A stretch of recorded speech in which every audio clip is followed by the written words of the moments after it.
नमस्ते।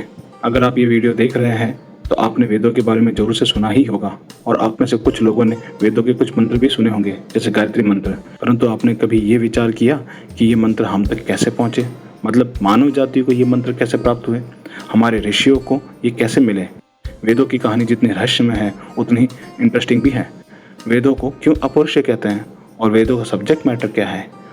Modern science और वेदों में क्या समानता है?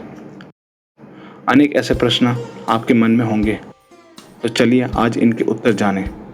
मेरा नाम लव शर्मा है। आज का वीडियो लंबा होगा बट इंटरेस्टिंग रखने का प्रयत्न जरूर करूंगा। इसे अंत तक जरूर देखिए।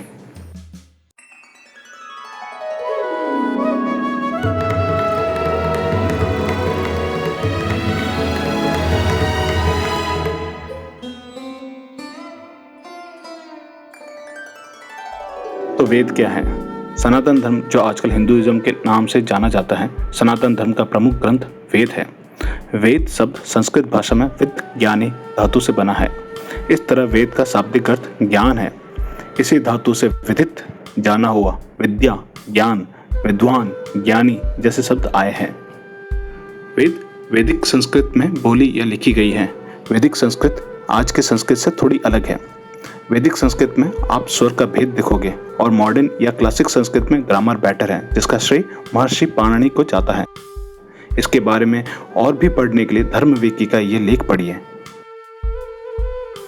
आज चतुर्वेद के रूप में ज्ञात इस ग्रंथों का विवरण इस प्रकार है। ऋग्वेद सबसे प्राचीन, जिसमें मंत्रों की संख्या 10,627 है, जिसमें विभिन्न देवताओं का वर्णन है। यजुर्वेद जिसमें कार्य, क्रिया व यज्ञ समर्पण की प्रक्रिया के लिए 1975 गद्यात्मक मंत्र हैं। सामवेद, इस वेद का प्रमुख विषय उपासना है। संगीत में गाने के लिए 1875 संगीत में मंत्र हैं। अथर्ववेद, इसमें गुण, धर्म, आरोग्य एवं यज्ञ के लिए 5,977 कवितामयी मंत्र हैं। हर वेद स्वयं में पर्याप्त है। इनमें कई ऐसे मंत्र हैं जो एक से ज़्यादा वेदों में पाया जाता है, जैसे अधिकतर सामवेद मंत्र ऋग्वेद से लिए गए हैं, जिससे ये पुष्टि भी होती है कि इसमें कोई विपरीत या कॉन्ट्राडिक्ट विचार नहीं है। इसके 4 भागों में विभाजन करना असंभव है। तैत्तिरीय ब्राह्मण 3, 10, 11, 4 में कहा है अनंता वै वेदा, अर्थात वेद अनंत है या असीमित है। इस मंत्र में ऋषि भारद्वाज और इंद्रदेव के बीच की वेदों का ज्ञान को लेकर चर्चा है, जहां इंद्रदेव भारद्वाज को कहते हैं कि वेद अनंत है, उन पर कोई भी प्रभुत्व नहीं प्राप्त कर सकता। ये मंत्रों की संख्या तो वह है जो हमें उपलब्ध है, ऐसे ही अनेक मंत्र है जो हमें उपलब्ध नहीं है। अब प्रश्न ये उठता है कि ऐसा क्या है इस वेद में जो लोग इतना मानते हैं, और क्यों इसे शब्द प्रमाण भी कहते हैं। शब्द प्रमाण जानने से पहले देखना होगा कि प्रमाण क्या होते हैं और ये कितने प्रकार के होते हैं।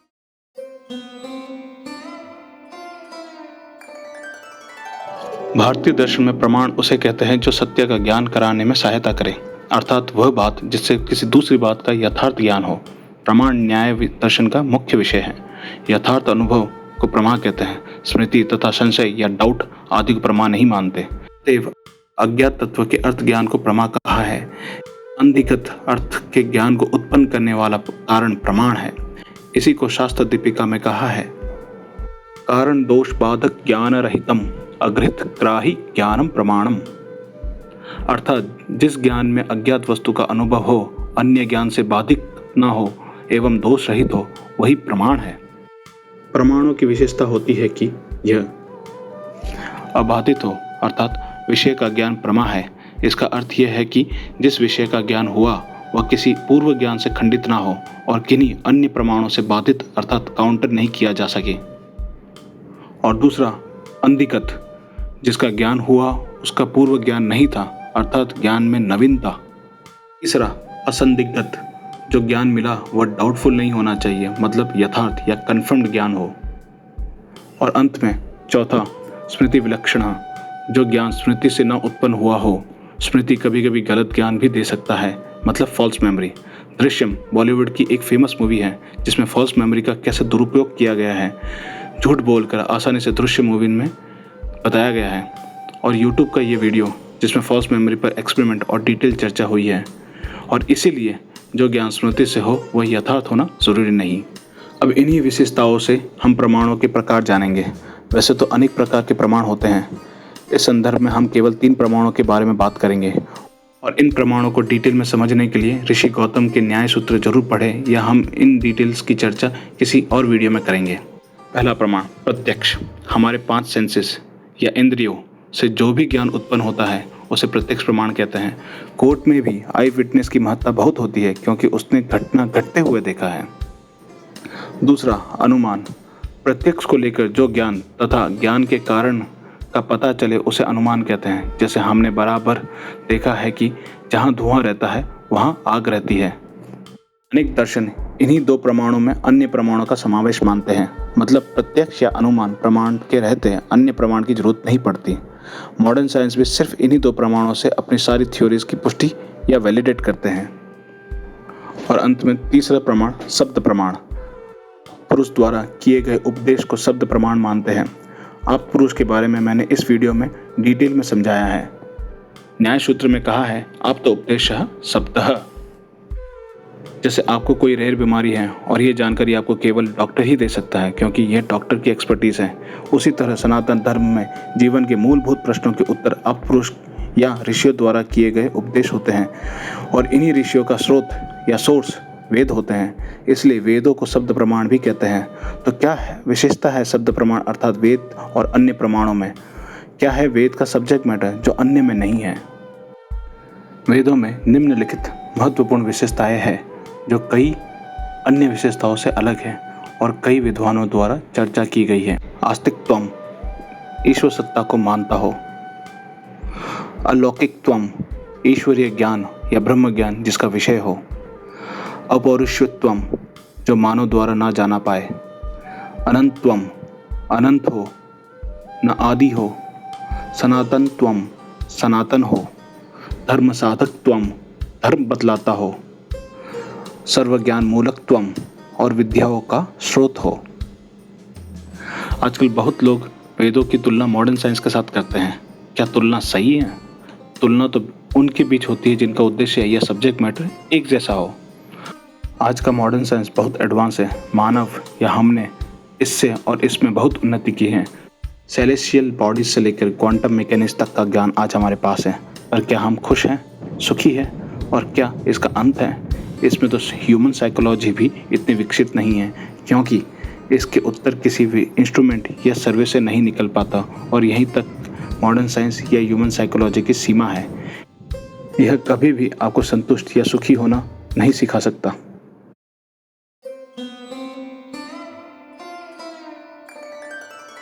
तो क्या वेद इनके प्रश्नों के उत्तर देता है?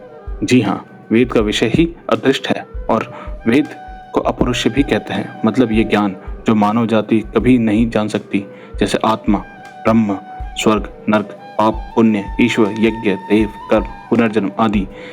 सांख्य सूत्र में कहा है, न पौरुषत्वम तत्कर्तुः पुरुषस्य भावतः। अर्थात वेद पौरुष्य पुरुषकृत नहीं है क्योंकि उनका रचयिता कोई पुरुष नहीं है। जीव अल्पज्ञ और अल्पशक्ति होने से समस्त विद्याओं के भंडार वेद की रचना में असमर्थ है। वेद मनुष्य की रचना न होने से उनका अपौरुषत्व सिद्ध ही है। इन सबको किसी इंस्ट्रूमेंट से न जान सकते हैं और ना ही वैलिडेट या इसकी पुष्टि कर सकते हैं, परंतु हाँ, इन सब वस्तुओं का आप बोध कर सकते हैं। जैसे ब्रह्म, वेदों में ऐसे अनेक प्रक्रिया है या साधन है जिससे आप इस ब्रह्म का अनुभव कर सकते हैं, परंतु कोई इंस्ट्रूमेंट बनाने की विधि नहीं है। इस प्रक्रिया से जो ज्ञान मिलेगा उस ज्ञान से आत्मा का बोध होगा।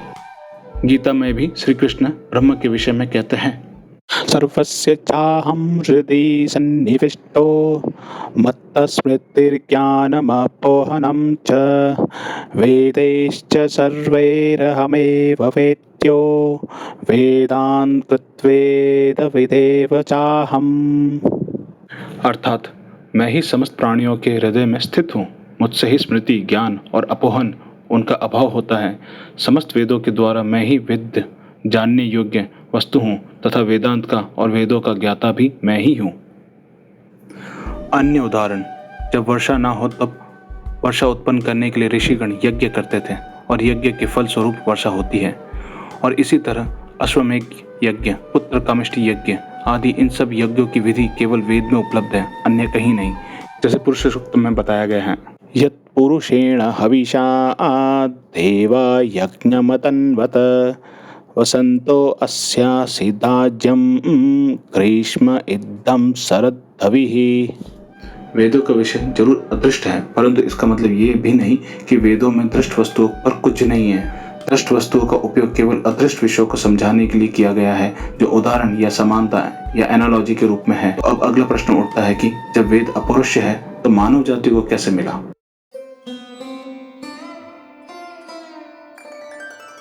बृहदारण्यक उपनिषद 2:4-10 का उद्घोष है कि वेद ईश्वर की श्वास या सांस है।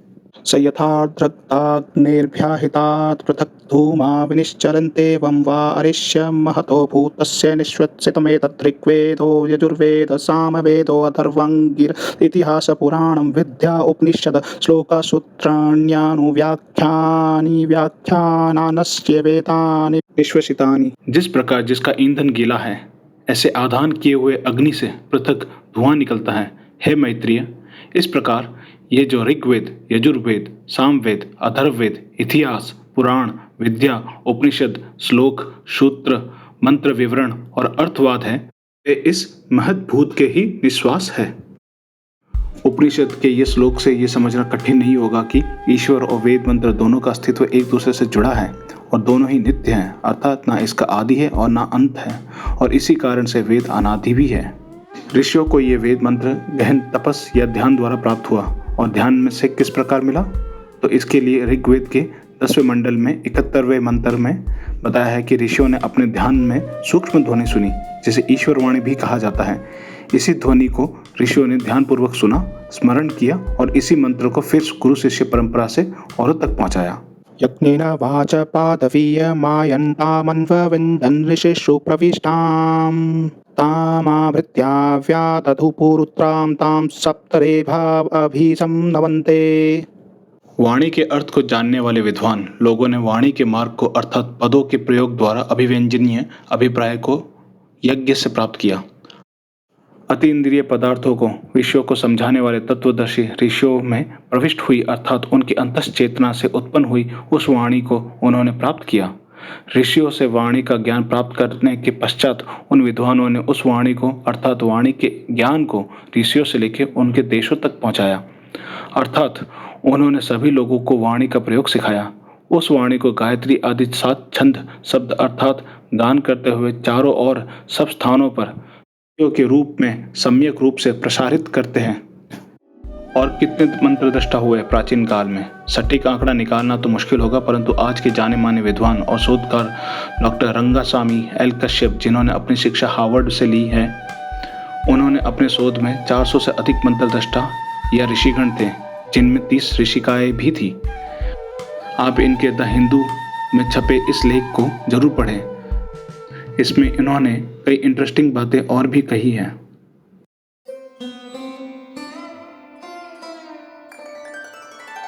जब प्राचीन व्यवस्था का अनुमान करना मुश्किल होता है, तब सत्य ज्ञान के साथ भ्रम का भी तीव्र गति से विस्तार होता है, जिनमें से कुछ धारणाओं का खंडन यहाँ करते हैं। तो पहला, तपस। कुछ लोगों का कहना है कि तपस की प्रक्रिया को वेदों में बताई गई है, तो फिर ऋषियों ने फिर कहाँ से तपस करना सीखा।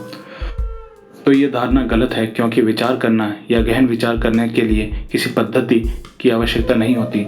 ये गुण मानव अपने जन्म के साथ ही लेकर आता है। अब ग्रेविटी तब तो अस्तित्व में नहीं आई जब न्यूटन ने एप्पल को गिरते हुए देखा। ग्रेविटी तो हमेशा से थी, बस न्यूटन विचारवान थे, जिससे उन्होंने ग्रेविटी का रहस्य जाना। अब दूसरी धारणा, ऋषियों की योग्यता। अब कई लोगों के मन में ये विचार आएगा कि इन मंत्रदृष्टा ऋषियों में ऐसी क्या विशेषताएं हैं जो इन्हें ही मंत्र मिले। तो इसका सीधा उत्तर है इनकी योग्यता।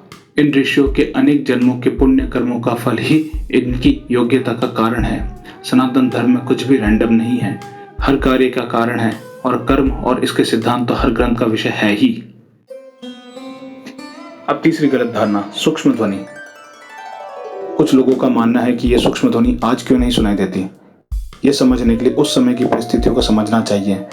मेडिटेशन या माइंडफुल का चलन आज ज़्यादा है और आज ऑनलाइन ढेरों ऐप्स, कोर्सेज या मटेरियल्स मिल जाएंगे, तो इसका अर्थ ये नहीं कि पहले ये सब नहीं था। इसका अर्थ यही है कि आज के बिजी स्केड्यूल से स्ट्रेस बढ़ रहा है। प्राचीन काल में यह सहज था क्योंकि डिस्ट्रैक्शन नहीं थे इतने। तो ध्यान लगाना या माइंडफुली सारे कार्य करना सरल था। वैसे इसी विषय पर जूलियन जैनस नाम के साइकोलॉजिस्ट ने एक रिसर्च भी करी है जिसे बाइकैमरल माइंड कहते हैं। डॉक्टर जैनस ने अपनी पुस्तक the origin of consciousness in the breakdown of bicameral mind में बाइकैमरल माइंड पर पहली बार चर्चा की है। तो अब अगला प्रश्न ये होगा कि बाइकैमरल माइंड क्या है।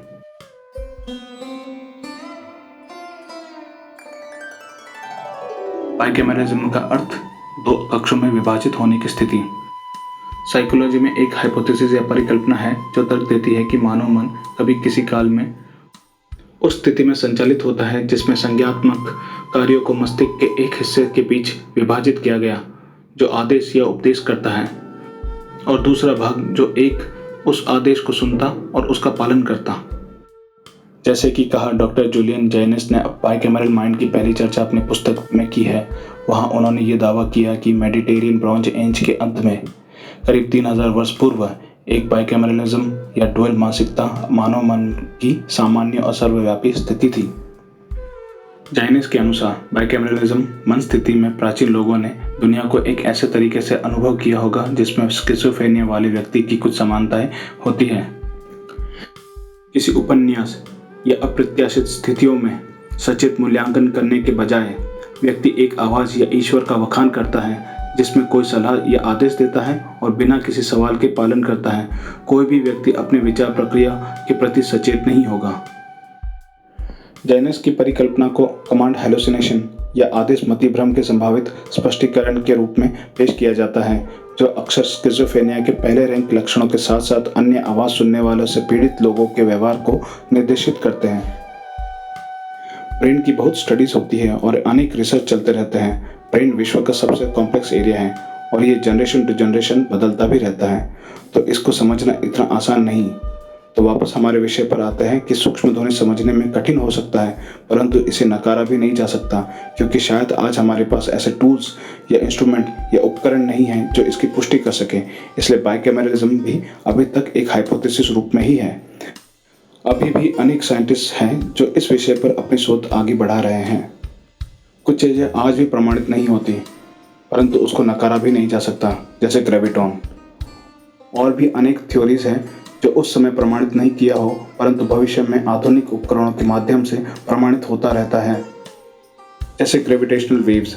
आइंस्टाइन ने इस पर थ्योरी लिखी, परंतु उस समय स्पेस साइंस इतनी आधुनिक नहीं थी जितनी कि आज है, और जैसे ही उपकरण बनने लगे ये थ्योरीज प्रमाणित होने लगी।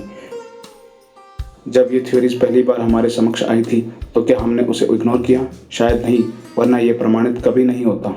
अब चलते अगले एक और गलत धारणा की ओर, जहाँ कहा जाता है कि उस समय गुरु शिष्य व्यवस्था कितनी विकसित थी जो जैसे ही मंत्र मिलते शिष्यों तक पहुंच जाते थे।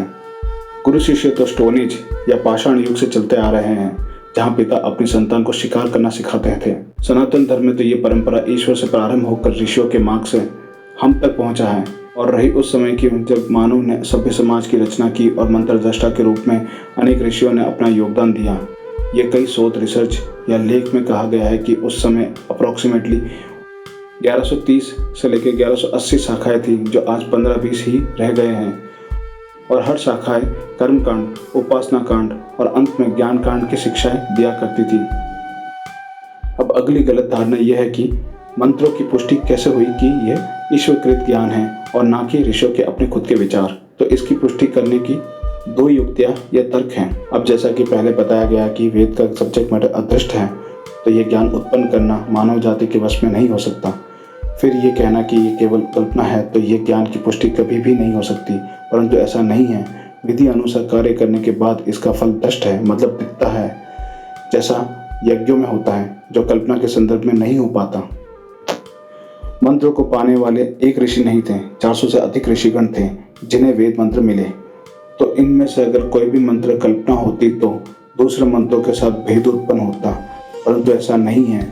वेदों में कोई भी मंत्र दूसरे मंत्रों के साथ कोई भी विपरीत बात नहीं रखता।